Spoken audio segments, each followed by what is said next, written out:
वंदे देवमापतिं सुरगुरुं वंदे जगत्कारणं वंदे पन्नगभूषणं मृगधरं वंदे पशूनां पतिं वंदे सुशशाङ्कवन्निनयनं वंदे मुकुन्दं प्रियं। नर्मदापुरं सुविख्यातं रेवाया दक्षिणे तटे सेवाश्रमे सुराजिता देवी नर्मदायै नमो नमः। श्री सेवाश्रम नर्मदा मंदिरम से श्रावण के प्रथम दिवस से ही हम आपको शिव पुराण की कथा सुना रहे हैं। और भैया देखो, श्रावण में तो एक ऐसा अवसर आया कि अधिक मास भी है, तो अधिक मास भी कथा भी हमने सुनाई है, अधिक मास की कथा भी चल रही है साथ साथ में। और अधिक मास जो है, इसके अधिष्ठाता कौन है, इसके अधिनायक कौन है, इसके स्वामी कौन है भैया इस मास के, अधिक मास के? वो है भगवान विष्णु। इसलिए हमने भगवान विष्णु का चरित्र भी आपको सुना रहे हैं। ये देखिए 10 बजे से, दिन के 10 बजे रोज एक कथा विष्णु पुराण से दे रहे हैं हम आपको, और शिव पुराण प्रातः 6 बजे। और उसके बाद में अधिक मास तो नाम ही अधिक मास है, तो भैया अधिक समय है उसके लिए, तो जब भी इच्छा हो तो आप सुनिए। आप अभी तक जो है नियमित रूप से हम आपको अधिक मास की कथाएं भी सुना रहे हैं। अभी इसको सुन लीजिए। इस माह में 3 पुराण हो गए, एक तो शिव पुराण, विष्णु पुराण, और साथ साथ में ये जो अधिक मास की कथा है ना, ये है नारद पुराण से है। तो इस प्रकार से तीनों पुराण की कथाएं हम महीना भर आपको सुना रहे हैं। और देखिए ये समय बार बार नहीं आता, 3 वर्ष में एक बार आता है, तो इसलिए अब आने वाला समय कौन कैसा रहता है, इसलिए भैया कहा है कि क्या है, सामान 100 बरस का पल की खबर नहीं, क्या मालूम कल इस देह का कौन घड़ी का हो। इसलिए भैया जितना कर सकें उतना भगवान का स्मरण करना चाहिए। और भैया देखो एक बात और बता दें आपको कि पूजन अर्चन सुमिरन और स्मरण और श्रवण और ये सब में ये सब जो है भक्ति के रूप हैं, पर सबसे सरल यदि है तो वो है कथा श्रवण। आपको कुछ नहीं करना है, आपको बस केवल सत्संग में बैठ जाना है, पुराणकर्ता के सामने बैठ जाइए अपने। अब तो कितना देखो विज्ञान का चमत्कार देखिए, अपन लोग इतने भाग्यवान हैं कि घर बैठे सारा ज्ञान और सारा सत्संग घर बैठे प्राप्त कर सकते हैं, कहीं जाने की आवश्यकता भी नहीं। आपको हम अपने घर बैठे कहाँ से आप लोग सुन रहे हैं। और तो इस प्रकार से भगवान की पूजन हो रही है, कथा हो रही है, भक्ति हो रही है। और इस पुराण के अंतर्गत अभी विगत दिवस हमने भगवान शिव की बारात आ गई है, जनवासी से मंडप के नीचे बैठे हुए हैं, और प्रसन्न भी हो गया है, और क्या कहते हैं पानी ग्रहण संस्कार भी हो गया है भगवान का। अब कन्यादान का अवसर आया, आज कन्यादान की कथा सुनाते हैं हम। आज जितने माता पिता जिन्होंने कन्यादान किया है वो अपनी अपनी कन्या को स्मरण करें, और जो करने वाले हैं वो देखें कि भाई हम भगवान शिव से प्रार्थना करें कि आपको कन्यादान ले रहे हैं, हमारी कन्या का दान भी शीघ्र कराइए, ये प्रार्थना करते हुए कथा सुनिए। आज्ञा पाकर गर की मैना अरु हिमवान प्रमुदित हो उद्यत हुए करने कन्यादान। गर्ग जी ने आदेश दिया और हिमगिरी जी और मैना जी दोनों तैयार हो गए। पाणी ग्रहण किया शिव शंकर हर्षित हुए हृदय सब सुर नर। कहा गर्ग ने हे हिमवाना अब मुहूर्त शुभ कन्यादाना। दूल्हा दुल्हन शंभु भवानी शोभा नहीं जाय बखानी। वेद मंत्र ध्वनि मंडप गुंजित जय जयकार सभी उच्चारित। बैठे युगल शिवा शिव आसन ऋक यजु साम मंत्र उच्चारण। हाँ भैया, शिव और शिवा दूल्हा दुल्हन दोनों आसन पर बैठे हुए हैं मंडप के नीचे, और वेद स्वयं आ गए हैं, ऋग्वेद यजुर्वेद सामवेद ये सब जो है ब्राह्मण का वेश बना करके आए, और सब मंत्रों का उच्चारण कर रहे हैं, स्वस्ति वाचन कर रहे हैं, पुण्या वाचन कर रहे हैं। और गिरिजा गोदी बैठाया, गिरि जी ने गिरिजा को और गोद में बिठा लिया है। माता पिता गोद में बिठालते भैया कन्यादान करते समय, और कन्यादान कर गोद में बिठा करके फिर कन्यादान करते हैं। हुआ भेद विधि कन्यादाना कर संकल्प मुदित हिमवाना।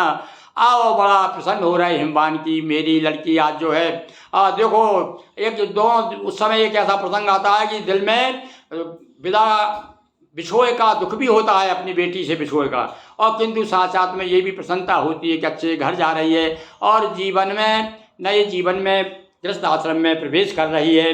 वर वधु हवन आदि तब कीना, आशीर्वाद सभी सुर दीना। हाँ भैया, जैसे ही परंपरा है कि कन्यादान के बाद में 7 फेरे होते हैं, भांवर पड़ती है और हवन आदि होता है, तो भैया यहाँ दूल्हा दुल्हन के द्वारा हवन कराया गया। अब यहाँ पर एक बात बताई भैया, यहाँ पर तो हवन में भगवान शिव स्वयं मंत्र बोल रहे हैं। स्वयं मंत्र बोलते हुए पंडित के साथ साथ दूल्हा ने भी मंत्र बोल करके हवन किया। शैल सुता सौंदर्य निधाना, विधि पर हुआ वनंग निशाना, पतित हुए विधि शिविर से आने, विनय किया कीन सुर सब तब शिव माने, तजो तेजो ब्रह्म यदो गति पाया, वनिजन बाल खिल उपजाया। हाँ भाई, ये कुछ कथाएं हैं। अब देखिए यहाँ पर हमारे जीवन में कुछ विद्वानों ने कहा है कि भैया पैदा होते ही मनुष्य को 3-4 भूख जो है, और ऐसी प्रबल भूख की जीवन के साथ जब तक शरीर रहता है तब तक वो भूख मिटती नहीं है। पहली भूख तो शरीर की भूख है, पेट के लिए अन्न चाहिए, चलाने के लिए, देह को चलाने के लिए, तो देह की भूख हो गई। फिर एक भूख होती है मन की भूख होती है, और मन की भूख सबसे ज़बरदस्त है, सारी भूखों को से ऊपर है मन की भूख।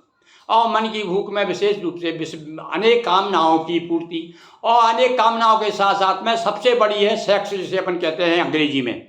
ये जो भूख है ये सबसे बड़ी भूख है। और इसलिए मुझे तो ऐसा लगता है कि देखिए देवताओं में भी ये जो काम की जो भावना है ये देवताओं को भी नहीं छोड़ती। अब यहाँ पर ये भी बताया है एक तरह से ये उदाहरण दे करके, जब भैया कभी कभी कामासक्त हो जाते हैं देवता लोग भी, तो हम तो साधारण मनुष्य हैं, तो इसलिए भैया जहाँ तक वो अपने मन को मारना चाहिए, संयम से रहना चाहिए। देखिए अब आप विचित्र बात है, इंद्र का आपने देखा, अहिल्या जा करके पतित हुआ है। भगवान शिव के बारे में भी बताया कि भैया मोहिनी रूप धारण किया, तो मोहिनी को रूप देकर भगवान शिव मोहित हो गए। अब यहाँ पर पार्वती को देख करके ब्रह्मा जी भी मोहित हो जाते हैं, और ये स्थिति जैसे शिव जी की हुई यहाँ पर ब्रह्मा जी की हुई, और इसी प्रकार विष्णु का भी है, विष्णु भी हो जाते हैं भैया है। और ये कथा आती है विष्णु उसमें देवी भागवत पुराण में कि भगवान विष्णु भी जो है बहुत सारी जो देवांगनाएं थी जो वहाँ से निकली थी, कहाँ से, वो समुद्र में से, उससे विमोहित हो गए थे। और कुछ दिन जाकर के पाताल में जाकर के और उनके साथ में रमण किया, और बहुत सारे पुत्र भी उत्पन्न किए भगवान विष्णु ने। तो कहने का अर्थ है ये सारी कथाएं, कुछ लोग तो कहते हैं ये सब प्रक्षिप्त है, कुछ हमारे विधर्मियों ने इसमें घुसेड़ दी है कि देवताओं का अपमान करने के लिए, और कह दिया कि ब्रह्मा ने अपनी पुत्री पर भी मोहित हो गए थे वो। तो भाई ये सारी कथाएं इस बात का भी द्योतक है, हमको दूसरे ढंग से लेना चाहिए इनको कि ये जब वो खुद जो पैदा कर रहे हैं उनके मन में जो काम वासना है, तो इस संसार की संस्कृति बढ़ती रहे। संसार में जो एक बार एक मनुष्य पैदा हुआ पहला, तो मनुष्य दूसरे मनुष्य को पैदा करे, वो तीसरा करे। तो जब तक ये भावना आपके मन में नहीं होगी तो आप तो निरासक्त हो गए, क्योंकि भैया ब्रह्मा जी ने सबसे पहले सप्त ऋषियों को और जो सनत कुमारों का जन्म प्रकट किया था, पर उनसे काम नहीं चला गृहस्थी का काम। तो अब यहाँ पर बड़ा विचित्र लग रहा है, इस पर हम चाहेंगे कुछ विद्वान लोग प्रकाश डालेंगे। इस प्रकार की कथाएं भैया हाँ ब्रह्मा जी के साथ भी यह हुई है। ब्रह्मा जी भी जो काम वासना से पतित हुए, शिव जी भी हुए और भगवान विष्णु भी हुए, ऐसी कथाएं हैं, और इंद्र तक हुआ। तब इनके लिए ये जो कथाएं प्रक्षिप्त हैं, अथवा इस प्रकार से या तो हो सकता है कि ये तो भैया हमारे अल्प बुद्धि में तो नहीं आ रही है, हम तो बस केवल है कथा वाचन कर रहे हैं। जैसा हमने पढ़ा उसमें बताया है कि भैया उसके बाद में ये भी पतित हो गए थे ब्रह्मा जी का वीर से, उसे बालखिल्य नाम के बहुत सारी ऋषि पैदा हुए, ऐसा बताया गया है शिव पुराण में। तो अब ये कहाँ तक बात सत्य है, अब इसके बारे में हम आप लोगों के ऊपर छोड़ते हैं। आप कुछ विद्वानों से, पंडितों से विचार करिए कि भैया देवता के बारे में, शिव जी के बारे में भी ऐसा है, ब्रह्मा जी के बारे में देखो ये कथा आ रही है। तो ये खैर प्रसंग यहीं छोड़ते हैं, अपन चलते हैं आगे।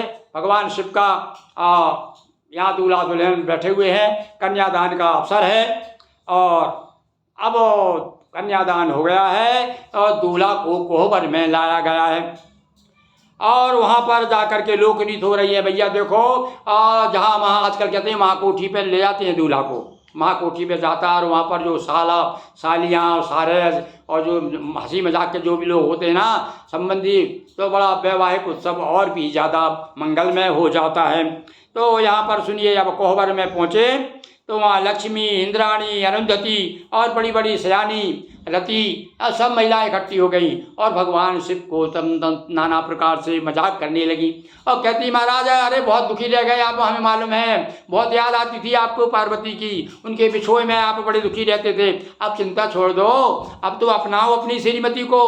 तो नाना प्रकार से जो है महिलाएं शिव जी को रंग व्यंग में डुबो रही हैं और शिव को कहा शिवाय अपनाओ और विरह व्यथा की कथा भुलाओ। महाराज भूल जाओ सब कुछ, पुरानी बात हो, अब बहुत दुखी रह गए आप, हमें मालूम है सब, आप किस प्रकार से पागल बने घूमते रहते थे अपनी पहली पत्नी के लिए। तो अब इसी समय यह प्रसंग आ रहा कि रति भी आ गई।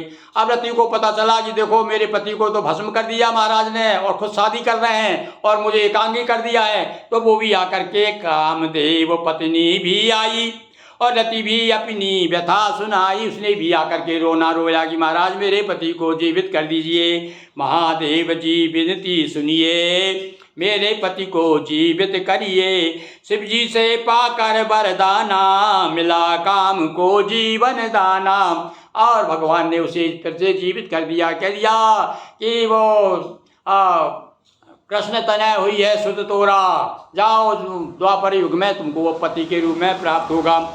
काम सहित ऋषि मुनि और सुर गण सबने किया शंभु को, यहाँ तो बता दिया काम को भी जीवित कर दिया है। तो काम सहित यानी कामदेव ने भी भगवान को प्रणाम किया। हिमगिरी से सम्मानित होकर गए निज धाम विदाई लेकर, और विदा होकर के ससुर ने आशीर्वाद दिया, विदा किया और सारे बाराती लौट गए। हुई विदाई शिवा की, शिव आए कैलाश। भैया संक्षिप्त में कथा बताई है हमने, बड़ी लंबी चौड़ी, आप शिव पुराण पढ़ेंगे बड़ा आनंद आएगा आपको, जरूर आप शिव पुराण पढ़िएगा है। और अभी हमने समय को देखते हुए संक्षेप में आप भगवान की कथाएं आपके सामने सुना रहे हैं। भगवान शिव की शादी हो गई और उसके बाद में आप भी जय जयकार बोलिए। भगवान भोलेनाथ अपनी श्रीमती को, अपनी अर्धांगिनी को, अपनी शक्ति को लेकर के शिव और कैलाश पर आ गए हैं। और हुई विदाई शिवा की, शिव आए कैलाश। शिव विवाह की है कथा, देती सदा हुलास। हर हर महादेव शंभो।